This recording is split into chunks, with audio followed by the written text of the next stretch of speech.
Hello and welcome to Moment of Clarity. Let's talk about what in God's name happened to Jeffrey Epstein, shall we? I'm sorry, I have to jump onto this story. It's just gotten so fucking insane. And the way the mainstream media is dancing around the question of him possibly being offed is pretty hilarious. I'm not saying he was killed, but you gotta ask some questions at this point. They're like, so apparently a guard was asleep for 3 hours and Jeffrey Epstein hung himself, broke 2 of his arms, and chopped off a couple of toes and bit his ear off, which is truly incredible, and then carved a rat into his own chest. And really the guard should have been paying more attention. They should have.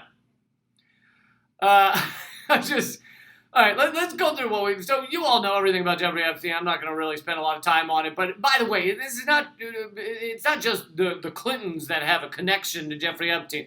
Bill Clinton famously rode on this jet, the Lolita Express, where Epstein had all these little girls on there, and he admitted to riding on it 4 times. He claims the Secret Service was with him every time, and it was nothing untoward. I was just taking a good old pedophile express. There was nothing going on there. But I reported on years ago, there's documents showing he actually rode on it 26 times, not 4 times. And many of those times he did not have a Secret Service, which he was always supposed to have. Anyway, that's one thing. But it's not just the Clintons. Donald Trump, there's a woman who sued Donald Trump in court saying she was raped by him at a Jeffrey Epstein party. So he has connections to this whole thing. He likes to pretend he doesn't. I think those charges have been since dropped, or the witness backed out because she was, afraid. But anyway, that's not going through the courts anymore. You have Alan Dershowitz. You have Prince Andrew, or one of the monarchy. Yeah, Prince Andrew. You have Ehud Barak has business dealings with Epstein, the former prime minister of Israel. And, what are business dealings with Epstein? But anyway, there's a long list, so it's not just the Clintons. But, so here's what the mainstream media is reporting. I'm not reading some crazy blog somewhere. He had several broken bones in his neck, several broken neck bones, including the sciatic bone, which, and the doctors are saying, well, that can happen with strangulation or with hanging, is what they keep saying. The Washington Post, I'm going to read this for you real quick. The Washington Post reports that an autopsy found that Epstein had multiple broken bones in his neck, injuries more common associated with homicidal strangulation than suicidal hanging. So more commonly associated with strangulation. And many doctors are saying it could be either. It could be strangulation or hanging. But what they don't seem to be differentiating in, which I would love to hear a doctor speak to this, is there are different kinds of hanging.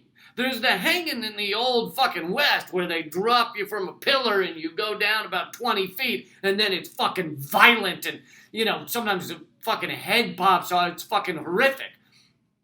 I mean, all hanging is horrific, okay? I didn't mean to say, one of the good ones.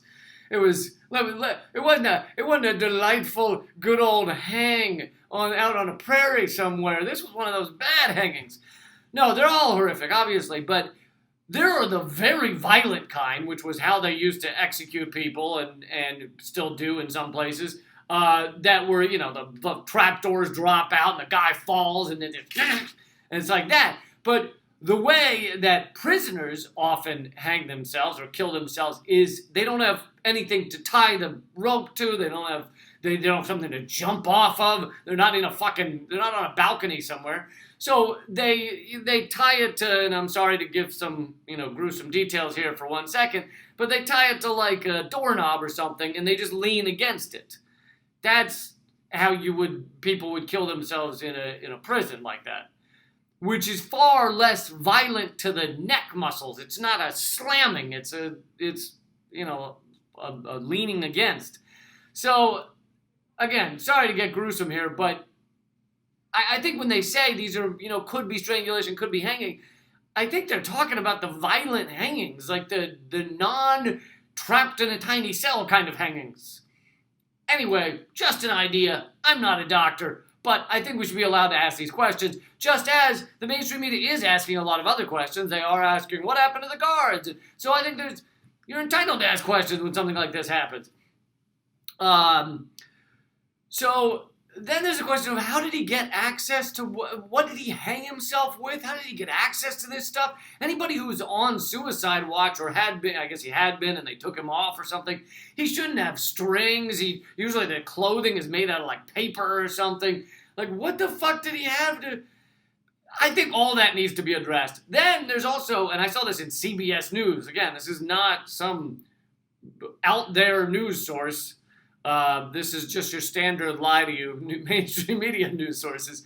They said there was screaming heard before his suicide, which is, I suppose you could be screaming because you're so upset you're about to kill yourself or something, but it seems like screaming is more common when you're being attacked. I'm just saying. So I think all these questions need to be answered. And instead, the mainstream media is, because they're dying to shut everyone up about the idea that this could have been something other than a standard run-of-the-mill hanging. Standard run-of-the-mill suicide hanging. They because they're jumping all over themselves to try and do that, except for Joe Scarborough, who I think has blamed the Russians because, he wants to shut down the idea of conspiracy theories. It was the Russians. But they're jumping all over themselves to the guards they didn't show up for 3 hours and they were overworked. Oh my goodness, were they overworked? They'd been guarding for days and days and weeks and weeks. No one has guarded more than these guards have guarded. And they're just like falling all over themselves and saying how hard these guards worked.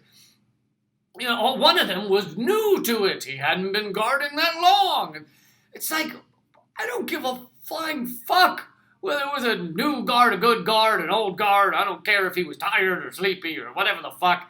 It's like, that is not the biggest question here.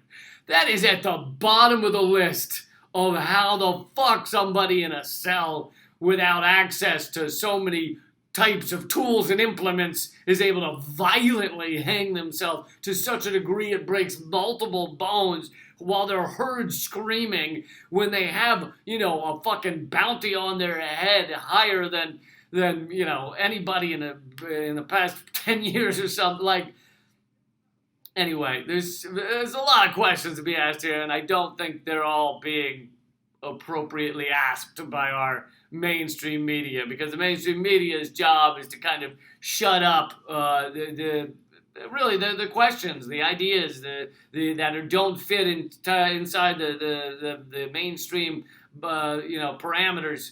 So I think it's the job of the rest of us to ask those questions and to point out where the mainstream media is avoiding that stuff. So I'm not saying I know what the fuck happened, but I'm saying this sounds a little weird. Can we say that? Can we agree on that? Sounds a little bit odd. All right, that's all I have for now. But please check out everything else at LeeCamp.com. I'm coming to perform in Los Angeles and Ventura, California. Those tickets are at redactedtour.com or just LeeCamp.com. Click the schedule tab. And you can please subscribe to these videos. Click the bell icon to hear about them more often. And if you're watching this on YouTube Redacted Tonight, go over and subscribe to youtube.com/LeeCamp2, LeeCamp and the number 2. All right, keep fighting.